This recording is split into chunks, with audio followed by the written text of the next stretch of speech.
Hello friends, स्वागत है आप सभी का आपके अपने YouTube channel GS with PS के अगले वीडियो में। जैसा कि आप यहाँ पढ़ पा रहे हैं, क्या पढ़ पा रहे हैं? कोविड-19 राज्य की सभी परीक्षाओं के लिए महत्वपूर्ण। जी हाँ, कोविड-19 से रिलेटेड जितने भी प्रश्न हैं करंट के संदर्भ में बनते हैं और राज्य की केंद्र की जितनी भी परीक्षाएं होने वाली है, यहाँ से 100% प्रश्न छपकर आएगा। ये बात आप मान कर चलिए, चाहे आरपीएससी हो, चाहे पटवारी हो, चाहे राजस्थान पुलिस हो, चाहे हाईकोर्ट वाली वैकेंसी हो, सबके लिए बहुत उपयोगी है। ये एक शीट है 40 क्वेश्चन की और अगली शीट जो आएगी वो 40 क्वेश्चन की फिर मैं लेके आऊँगा। ठीक है, तो 2 शीटों में आपका काम टोटल हो जाएगा। बस आप हमारे चैनल से जुड़े रहिएगा, सब्सक्राइब कर लीजिएगा, लाइक कीजिएगा और ज़्यादा से ज़्यादा शेयर तो आपको करना ही है। चलिए आगे बढ़ते हैं। पहला क्वेश्चन देखते हैं, वर्ष 2019 में कोरोना वायरस का पहला केस कहाँ पाया गया? तो दोस्तों इसका आंसर होगा वुहान। जैसा कि मैंने पहले क्लासों में भी बताया था बच्चों को कि इसको वुहान वायरस भी कहा जाता है। क्यों कहा जाता है? क्योंकि कोरोना वायरस का जो पहला संक्रमित रोगी मिला था वो वुहान शहर में मिला था। वुहान शहर कहाँ है? चीन के अंदर है। ठीक है, तो ध्यान रखिएगा, इसका आंसर हो जाएगा फर्स्ट वुहान। अब नीचे आप एक तस्वीर देख पा रहे होंगे, एक फोटो देख पा रहे होंगे। इसके अंदर मैंने बता रखा है ये कोरोना वायरस जो एक प्रकार के वायरसों का समूह है। ये क्या करता है? पशु पक्षियों को अटैक करता है, जानवरों को अटैक करता है और उसके बाद मनुष्य के शरीर में प्रवेश करता है। तो इस तरह से मनुष्य के शरीर में प्रवेश करके मनुष्य को बीमार कर देता है। चलिए अगले क्वेश्चन की तरफ चलते हैं। दूसरा क्वेश्चन है, कोविड-19 बीमारी किस वायरस के कारण होती है? देखिए दोस्तों, कोविड-19 बीमारी किस वायरस के कारण होती है? इसका आंसर कोरोना वायरस नहीं होगा, इसका आंसर होगा SARS-CoV-2। वायरस का नाम याद रखिएगा, SARS-CoV-2। ठीक है दोस्तों, आगे चलते हैं नेक्स्ट क्वेश्चन की तरफ। SARS-CoV-2 किस प्रकार का वायरस है? देखिए दोस्तों, चाहे HIV का वायरस हो, एड्स का वायरस हो या कोरोना वायरस हो, ये सभी वायरस जो है ना दोस्तों, ये सभी RNA प्रकार के होते हैं। तो याद रखिएगा ये RNA प्रकार का वायरस है। आगे चलते हैं नेक्स्ट क्वेश्चन की तरफ। SARS-CoV-2 में R का फुल फॉर्म है। ये जो चौथा क्वेश्चन देख रहे हैं आप, ये वाला क्वेश्चन, ये बहुत ही इंपॉर्टेंट क्वेश्चन है दोस्तों। इस तरह के प्रश्न ही मिलेंगे आपको, क्योंकि इतने क्वेश्चन, इतने पेपर बनाने हैं और कोरोना से रिलेटेड मटेरियल डालना है, तो 100% ऐसे बारीक बारीक क्वेश्चन ही पूछेगा वो। SARS-CoV-2 में R का फुल फॉर्म क्या है या फुल फॉर्म है? तो इसका फुल फॉर्म है रेस्पिरेटरी। रेस्पिरेटरी मतलब होता है श्वसन। ठीक है दोस्तों, आगे चलते हैं पांचवें क्वेश्चन की तरफ। पांचवा क्वेश्चन क्या है? कोविड में डी शब्द का आशय है। देखिए दोस्तों, मैं आपको इसका पूरा नाम बता देता हूँ। इसका पूरा नाम है corona virus disease. Corona virus disease यानी कोरोना वायरस से होने वाली बीमारी। तो डी का मतलब अब तो वैसे ही समझ गए होंगे और इसका आंसर कौन सा हो जाएगा? फर्स्ट सही हो जाएगा और इसका आंसर होगा डिजीज। डी में क्या, डी से क्या आशय है? डिजीज आशय है। चलिए चलते हैं अगले क्वेश्चन की तरफ। अगला क्वेश्चन है, कोरोना वायरस संक्रमण की जांच हेतु कौन सा टेस्ट किया जाता है? देखिए दोस्तों, कोरोना वायरस की जांच के लिए कौन सा टेस्ट किया जाता है, ये प्रश्न भी बहुत इंपॉर्टेंट है। ठीक है, करवा चुके हैं कई लोग टेस्ट, पर टेस्ट का नाम याद नहीं। ठीक है, तो इसका आंसर हो जाएगा पहला RT-PCR। जैसा कि आप नीचे पढ़ पा रहे होंगे कि इमेज के अंदर, ये RT-PCR का मतलब क्या होता है? A real time reverse transcription. तो RT का मतलब तो हो जाएगा रिवर्स ट्रांसक्रिप्टेशन और PCR का मतलब होगा पॉलीमर्स चेन रिएक्शन। तो ये इसका फुल फॉर्म है और ये आपको याद रखना है। ये यहाँ देख पा रहे होंगे आप, ये इसके अंदर, ये बिल्कुल इसको आपको याद करना है। इसका आंसर हो जाएगा RT-PCR। चलिए अब चलते हैं आगे क्वेश्चन की तरफ और अगला क्वेश्चन देखते हैं, कोरोना वायरस या कोविड-19 रोग किस तंत्र को प्रभावित करता है? तो दोस्तों, कोरोना वायरस या कोविड-19 रोग किसको प्रभावित, कौन से तंत्र को प्रभावित करता है? श्वसन तंत्र को। श्वसन तंत्र वो तंत्र जो हमारे श्वास लेने में सहायक है, उसको प्रभावित करता है कोविड-19 रोग। इसके बाद अगला क्वेश्चन क्या है, कोरोना वायरस या कोविड-19 रोग किस अंग को प्रभावित करता है? देखिए, तंत्र अलग होता है, अंग अलग होता है। ठीक है, अंगों से मिलकर बनता है तंत्र। ठीक है, तो पर्टिकुलर अगर वो अंग पूछता है आपसे कि किस अंग को प्रभावित करेगा, तब अंग में आपको याद रखना है फेफड़े को प्रभावित करेगा। गला नहीं होगा, नाक नहीं होगा, श्वसन नलिका नहीं होगी। मेनली जो ये ज़्यादा टारगेट करता है, फेफड़ों को टारगेट करता है, तो ये फेफड़ों को प्रभावित करता है। इसका आंसर आपको याद रखना है। इसका आंसर कौन सा हो जाएगा? सेकंड, फेफड़ा। अगला क्वेश्चन देखते हैं, कोरोना वायरस के प्रमुख लक्षण कौन कौन से हैं? आप सबको पता है? नहीं पता है तो देख लीजिए। बुखार होता है, खांसी होती है और सांस लेने में कठिनाई, ये मुख्य है इसका। सांस लेने में कठिनाई होना जो है प्रमुख लक्षण है, मुख्य लक्षण है इसका कि सांस लेने में कठिनाई होती है। क्यों? क्योंकि फेफड़ों को संक्रमित कर रहा है तो सांस लेने में कठिनाई तो होगी ऑब्वियसली। चलिए आगे देखते हैं अगला क्वेश्चन, कोरोना वायरस का नाम कोरोना वायरस कैसे पड़ा? देखिए दोस्तों, कोरोना वायरस का नाम कोरोना वायरस कैसे पड़ा, ये इंपॉर्टेंट है। ठीक है। इसके 4 ऑप्शन आप देख पा रहे होंगे। पहला ऑप्शन है क्राउन जैसा स्ट्रक्चर होने के कारण, दूसरा फूल जैसा स्ट्रक्चर होने के कारण, उंगली जैसी सतह होने के कारण, इनमें से कोई नहीं। तो दोस्तों इसका आंसर होगा ये फर्स्ट वाला, क्राउन जैसा स्ट्रक्चर होने के कारण। क्राउन क्या होता है, ये जो आप आकृति देख पा रहे हो, ये इसको बोलते हैं क्राउन। क्राउन यानी होता है ताज। तो ये इसी तरह से दिख रहा है ना वायरस की शेप, ये वायरस की शेप है, इस तरह से दिख रही है। तो इसके ध्यान रखना आप कि कोरोना वायरस का जो नाम है वो कोरोना वायरस क्यों पड़ा, क्योंकि इसका स्ट्रक्चर जो है वो क्राउन जैसा है और इसको बोलते हैं क्राउन। ये जो नीचे देख रहे हैं आप, इसको बोलते हैं क्राउन। आगे चलते हैं नेक्स्ट क्वेश्चन की तरफ और अगला क्वेश्चन देखते हैं। विश्व स्वास्थ्य संगठन ने किस दिन कोविड-19 को वैश्विक महामारी घोषित किया? बहुत ही इंपॉर्टेंट क्वेश्चन है, सबको आना चाहिए और नहीं आता है तो हम हैं ही सही। इसका आंसर हो जाएगा 11 मार्च 2020। ये जितनी भी तारीखें हैं सब 2020 की है, ऑप्शन में मिलेगी आपको, पर आपको याद रखना है 11 मार्च 2020 को कोविड-19 को वैश्विक महामारी घोषित किया गया था। WHO यानी विश्व स्वास्थ्य संगठन का मुख्यालय कहाँ है दोस्तों? इसका मुख्यालय है जेनेवा, और जेनेवा किस देश में है? स्विट्जरलैंड में। चलिए आगे चलते हैं, नेक्स्ट क्वेश्चन देखते हैं। भारत में कोविड-19 का पहला मामला किस राज्य में आया था? ये बहुत इंपॉर्टेंट क्वेश्चन है, यहाँ से मुझे लगता है कि प्रश्न आएगा, ठीक है। क्यों आएगा? क्योंकि केरल जो है रोकथाम में भी अग्रणी रहा और सबसे पहला रोगी भी जो है वो केरल में ही आया। देखते हैं क्या है, भारत में कोविड-19 का पहला मामला किस राज्य में आया था? इसका आंसर है केरल। केरल की कोई छात्रा थी जो चीन में पढ़ाई करती थी और जब वो वहाँ से यहाँ लौटी तो उसके साथ में वायरस भी आ गया। तो याद रखिएगा केरल के अंदर ही पहला वायरस आया था राज्य में, भारत में। और किस राज्य में आया था? तो आप 4 ऑप्शन देख के सही करना है आपको, केरल से ही करना है, ठीक है। अगले क्वेश्चन की तरफ चलते हैं। हमारे चैनल को लाइक कीजिएगा, शेयर कीजिएगा और सब्सक्राइब आपको करना ही है मोस्टली, ठीक है। आगे देखते हैं, स्वास्थ्य मंत्रालय ने कोरोना वायरस से संबंधित कौन सा हेल्पलाइन नंबर जारी किया? अब इसका आंसर आपको सबको पता होगा। अगर आप फ़ोन लगाते हैं किसी को और वो जो कॉलर ट्यून आती है उसमें वो हेल्पलाइन नंबर बोलती है, वो नंबर होते हैं 1075 ये वाले नंबर होते हैं। तो केंद्रीय स्वास्थ्य मंत्रालय ने कोरोना वायरस से संबंधित जो हेल्पलाइन नंबर जारी किया उसका आंसर हो जाएगा थर्ड 1075। केंद्रीय स्वास्थ्य मंत्री कौन है? डॉक्टर हर्षवर्धन सिंह, याद रखिएगा। अगला क्वेश्चन है 14, किस राज्य ने कोरोना वायरस से लड़ने के लिए ब्रेक द चेन अभियान को शुरुआत किया? देखिए दोस्तों, जो राज्य सबसे ज़्यादा अग्रणी रहा कोरोना की रोकथाम के लिए, उसी राज्य ने ब्रेक द चेन अभियान को शुरू किया था और उसका आंसर हो जाएगा केरल।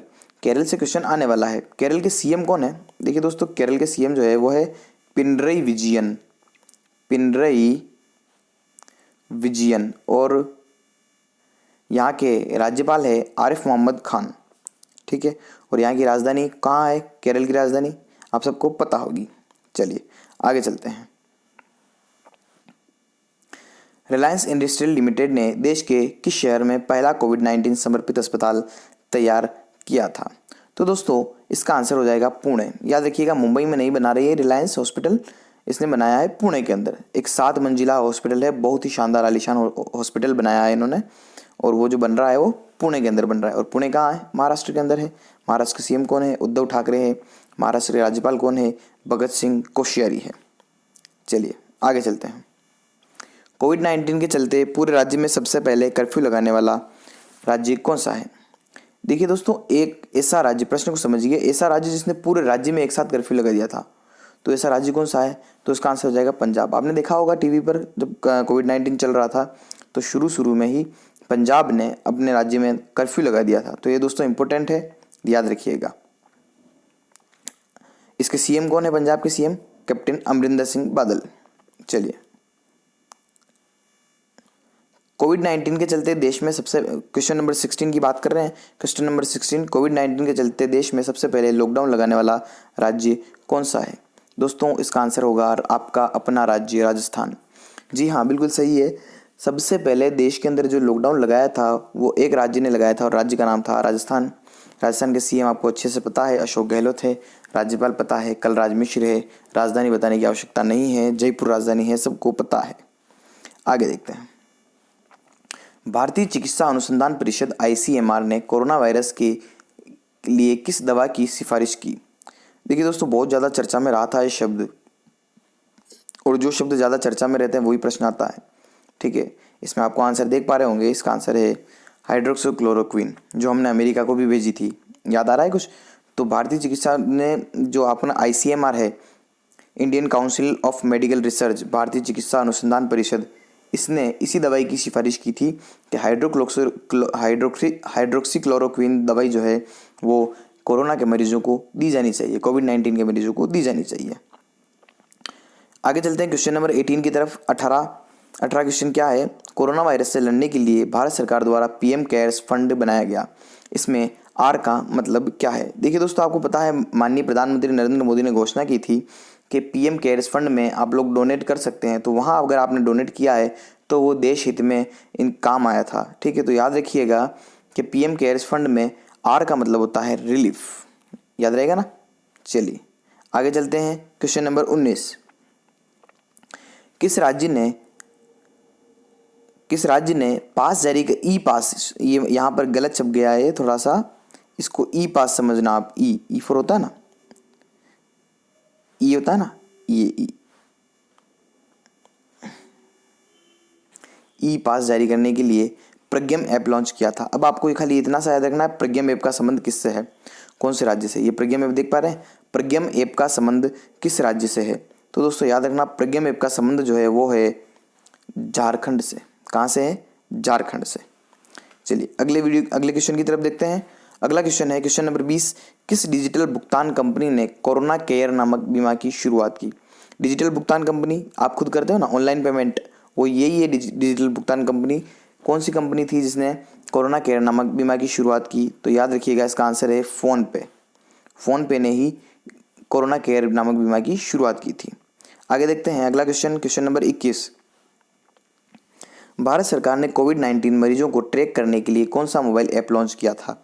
आपके मोबाइल में होगा भी और होना भी चाहिए, बहुत इंपॉर्टेंट है। इसका ब्लूटूथ ऑन रखना पड़ता है, आप खुद जानते हैं। और इस ऐप का नाम क्या है दोस्तों, जो माननीय प्रधानमंत्री ने लॉन्च की थी, इसका नाम है आरोग्य सेतु। याद रखिएगा, आरोग्य सेतु एक ऐसा ऐप है जो कोविड-19 मरीजों को ट्रैक करने के लिए उपयोग में लाया जाता है, और आपके मोबाइल में भी अगर नहीं है तो डाउनलोड कर लीजिएगा। चलिए आगे बढ़ते हैं। केंद्रीय कैबिनेट ने कितने वर्षों के लिए सांसद निधि को स्थगित कर दिया? क्वेश्चन नंबर 22 की बात कर रहे हैं, और इसका आंसर हो जाएगा दोस्तों 2 वर्ष। यानी हर एक सांसद को, जो चाहे राज्यसभा सांसद हो चाहे लोकसभा सांसद हो, उसको 1 वर्ष के लिए अपने क्षेत्रीय विकास के लिए 5 करोड़ रुपए दिए जाते थे। ठीक है, परंतु केंद्रीय कैबिनेट ने इसको 2 सालों के लिए स्थगित कर दिया, यानी 10 करोड़ रुपए उनको जो मिलने वाले थे वो नहीं मिलेंगे। क्यों नहीं मिलेंगे? क्योंकि कोरोना के कारण। आगे देखते हैं, क्वेश्चन नंबर 23 की बात कर रहे हैं।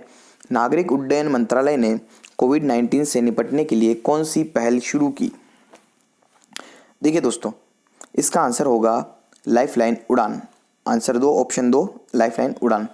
लाइफलाइन उड़ान का संबंध किससे है? यानी जब ट्रांसपोर्टेशन नहीं हो रहा था पूरे देश के अंदर, परिवहन नहीं चल रहे थे, बसें नहीं चल रही थी, ट्रकें नहीं चल रही थी, उस समय नागरिक उड्डयन मंत्रालय ने हवाई जहाज़ चलवाकर, पर्सनली हवाई जहाज़ चलवाए, और हवाई जहाज़ चलवाकर जो आवश्यक वस्तुएं थी, जैसे खाने पीने की चीज़ें हैं, मास्क, सैनिटाइज़र है, ये जो आवश्यक वस्तुएं थी, इन सब की डिलीवरी करवाई, इन सबको मंगवाया गया और उसका नाम दिया गया था इसको लाइफलाइन उड़ान। अगला क्वेश्चन देखते हैं, क्वेश्चन नंबर 24। इसका आंसर सबको पता होगा शायद। विदेशों में फंसे भारतीय लोगों को पुनः भारत लाने के लिए भारत सरकार ने कौन सा अभियान चलाया था? इसका आंसर है वंदे भारत। वंदे भारत मिशन जो है भारत सरकार द्वारा चलाया गया था। जो विदेशों में नागरिक फंसे हुए थे, खाड़ी देशों में फंसे हुए हो चाहे अन्य देशों में फंसे हुए, जब उनको भारत लाना था तो उनको भारत लाने के लिए ऑपरेशन चलाया गया, और उस ऑपरेशन का नाम था, या उस मिशन का नाम था, वंदे भारत मिशन। आगे चलते हैं, क्वेश्चन नंबर 25। सामूहिक रूप से कोविड-19 की जांच करने के लिए पूल टेस्टिंग अपनाने वाला पहला राज्य कौन सा है? पूल टेस्टिंग का मतलब क्या होता है पहले तो समझ लीजिए। जैसे एक परिवार के अंदर कोई पॉजिटिव आता है तो परिवार के जितने भी सदस्य हैं सबकी एक साथ जांच की जाती है। ठीक है दोस्तों, जैसे एक पॉजिटिव आ गया और वो हॉस्पिटल में एडमिट है, बाकी 5 सदस्य और बच रहे हैं, तो पांचों सदस्यों की जांच की जाएगी, और अगर उनमें से अगर एक भी पॉजिटिव आ जाता है तो सबको जांच करके आइसोलेट किया जाएगा, और अगर ये सब अगर पांचों की रिपोर्ट नेगेटिव आती है तो उन्हें घर पे ही रहने की सलाह दी जाएगी कि होम क्वारंटीन को आप फॉलो करें और घर पे ही रहें। ठीक है, तो पुल टेस्टिंग अपनाने वाला जो पहला राज्य था वो था उत्तर प्रदेश। इससे क्या होता था पुल टेस्टिंग से, ज़्यादा से ज़्यादा जांचें हो सकती थी और ज़्यादा से ज़्यादा मरीजों को ठीक किया जा सकता है। अगला क्वेश्चन नंबर 26, कोरोना की रोकथाम में अग्रणी राज्य कौन सा है? दोस्तों बहुत ही इंपॉर्टेंट क्वेश्चन है जो मैं आपको अभी ऊपर बता चुका हूँ। इसका आंसर होगा केरल। केरल के जो है मुख्यमंत्री आपको पता है पिनरई विजयन है, और इसके साथ साथ वहाँ के जो राज्यपाल है उनका नाम है आरिफ मोहम्मद खान। याद रहेगा। चलिए चलते हैं अगले क्वेश्चन की तरफ। क्वेश्चन नंबर 26 की बात कर रहा हूँ। कोरोना प्रबंधन में अग्रणी राज्य कौन सा है? आपका अपना राज्य राजस्थान। जी हाँ, कोरोना मैनेजमेंट, इसको खुद के, ये मैं नहीं कह रहा हूँ या किसी किताब में नहीं है, ये केंद्रीय स्वास्थ्य मंत्रालय के आंकड़े हैं कि कोरोना रोकथाम में जो है वो केरल आगे है, और कोरोना प्रबंधन में यानी मैनेजमेंट में कि भी कोरोना के किस तरह मैनेज करना है उसमें आगे जो है आपका राज्य राजस्थान राज्य आगे है। क्वेश्चन नंबर 27, भारतीय नौसेना ने विदेशों में फंसे भारतीय नागरिकों को वापस लाने के लिए कौन सा ऑपरेशन शुरू किया? देखिए दोस्तों, अपने भारत के जो आसपास के देश है जैसे मालदीव हुआ, श्रीलंका हुआ, इंडोनेशिया हुआ, यहाँ पर रहने वाले जो कोई भारतीय अगर यहाँ फंस गए थे और उनको ट्रांसपोर्टेशन यानी परिवहन नहीं मिल रहा था, तब वो भारत कैसे आए? तो इसकी जिम्मेदारी भारतीय नौसेना ने उठाई थी और एक ऑपरेशन चलाया था, और उस ऑपरेशन का नाम है ऑपरेशन समुद्र सेतु। इसका आंसर हो जाएगा ऑपरेशन समुद्र सेतु 2। ठीक है, यानी पड़ोसी देशों से जो समुद्र के अंदर देश हैं जैसे मालदीव हो गया, श्रीलंका हो गया आपका, तो वहाँ से लाने के लिए भारतीय नौसेना ने इस ऑपरेशन को चलाया था, ऑपरेशन समुद्र सेतु। अगले क्वेश्चन की तरफ चलते हैं। क्वेश्चन नंबर 28 या 28, बहुत ही इंपॉर्टेंट क्वेश्चन है जो मैंने कई स्टूडेंट से पूछता भी हूँ, मैं फ़ोन पे अक्सर उनसे बात होती है। तो हैंड सैनिटाइजर में कौन सा अल्कोहल प्रयुक्त होता है? तो इसका आंसर हो जाएगा 3। आपकी हैंड सैनिटाइजर की बोतल के ऊपर ही लिखा रहता है। देखिए दोस्तों, जहाँ हम उम्मीद नहीं करते हैं वहीं से प्रश्न आता है। अब आप दिन में सैनिटाइजर यूज़ कर रहे हो, सैनिटाइजर आप एग्जाम हॉल में लेके जा रहे हो साथ के अंदर, अपने साथ में, ठीक है, और वहाँ प्रश्न आ जाता है कौन सा सैनिटाइजर यूज़ करा, अब आपके दिमाग में नहीं आती, तो इसका आंसर हो जाएगा आइसोप्रोपिल अल्कोहल। क्वेश्चन नंबर 28, ये बहुत इंपॉर्टेंट क्वेश्चन है। 28, पूर्व ग्रामीण विकास एवं पंचायती राज मंत्री सचिन पायलट के निर्देशानुसार गाँव में किस रसायन का छिड़काव करवाया गया? तो दोस्तों इसका आंसर हो जाएगा 3rd, ये इसका आंसर है सोडियम हाइपोक्लोराइट।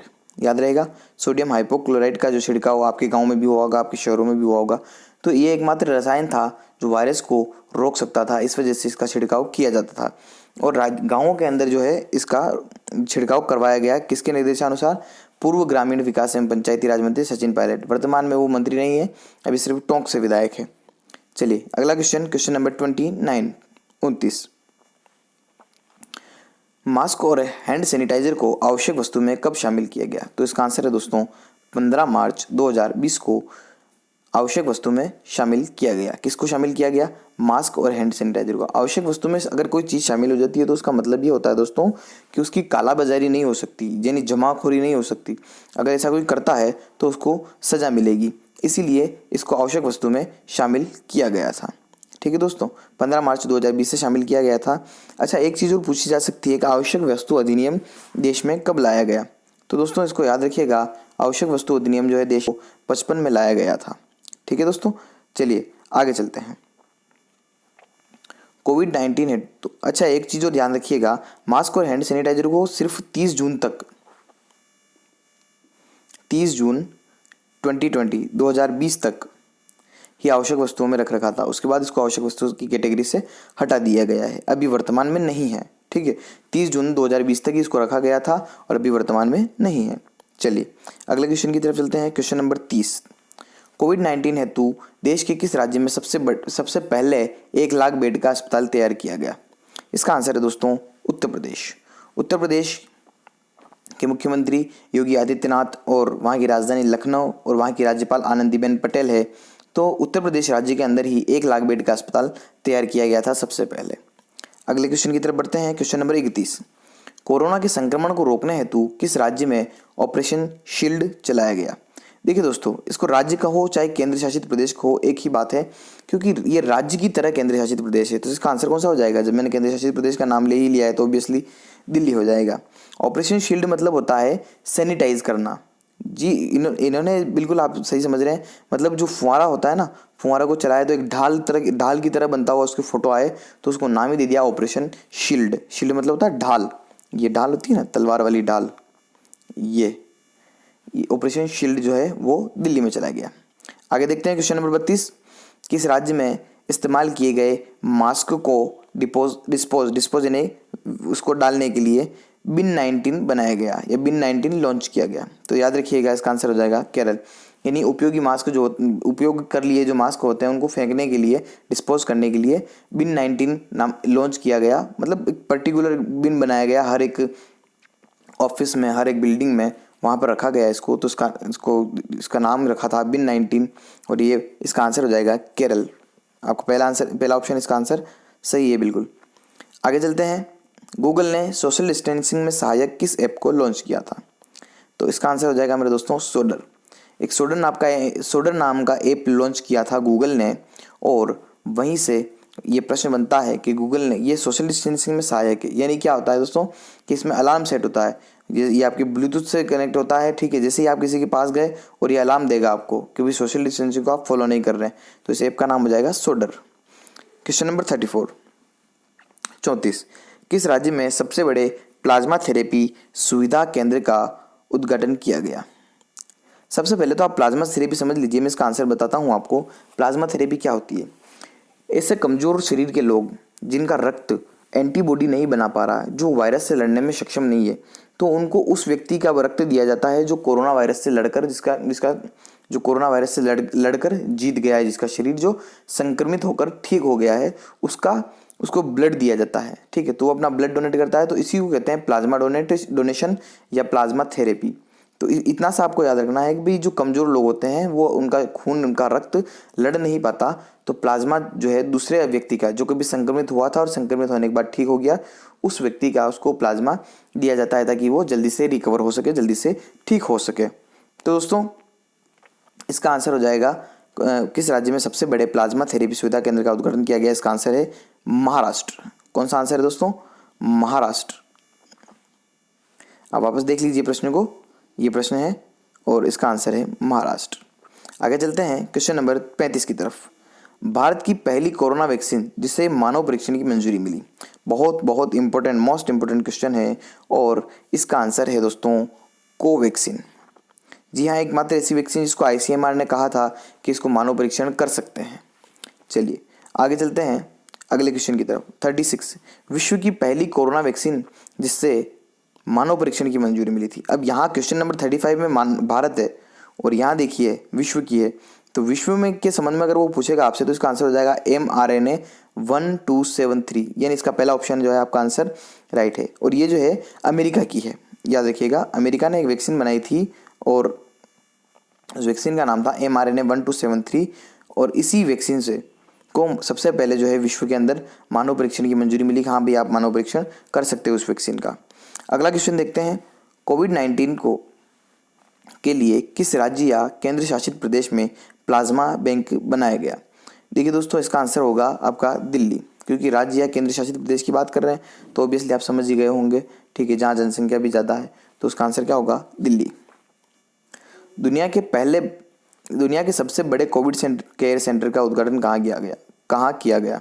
तो दोस्तों इसका आंसर होगा आपका छतरपुर, दिल्ली। जी हाँ, बिल्कुल सही सुना आपने। दिल्ली के अंदर दुनिया के सबसे बड़े कोविड केयर सेंटर को शुरू किया गया है, जहाँ पर 10,000 बेड लगाए गए हैं और इसका नाम दिया गया है सरदार वल्लभ भाई पटेल कोविड केयर सेंटर। याद रखिएगा, ये आपसे पूछ सकता है डायरेक्ट, सरदार वल्लभ भाई पटेल कोविड केयर सेंटर कहाँ है? तो दिल्ली में है। चलिए क्वेश्चन नंबर 39 हाल ही में किस राज्य की स्वास्थ्य मंत्री को संयुक्त राष्ट्र द्वारा सम्मानित किया गया? जी हाँ, केरल की स्वास्थ्य मंत्री जो है के शैलजा नाम है, जिनका नाम है के शैलजा। इन्हीं को अभी संयुक्त राष्ट्र संघ UN द्वारा सम्मानित किया गया। क्यों किया गया? क्योंकि मैंने आपको बताया कि केरल जो है कोरोना की रोकथाम में अग्रणी रहा था, इसलिए। अगला क्वेश्चन है, भारतीय मूल की किस नर्स को सिंगापुर के राष्ट्रपति सम्मान से सम्मानित किया गया? दोस्तों इसका आंसर हो जाएगा कला नारायण स्वामी।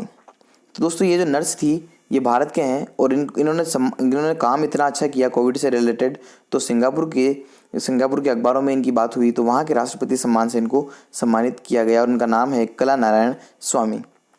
दोस्तों उम्मीद करता हूँ आपको ये वीडियो पसंद आया होगा। अब वीडियो पसंद आने के बाद आप क्या करना है, नीचे लिखा हुआ है, please like share and subscribe my channel, और थैंक्स फॉर वॉचिंग। लाइक कीजिएगा, शेयर कीजिएगा, सब्सक्राइब कीजिएगा और ज़्यादा से ज़्यादा शेयर कीजिएगा। ये फर्स्ट शीट थी 40 क्वेश्चन की। अगली शीट अगले वीडियो में 40 क्वेश्चन की।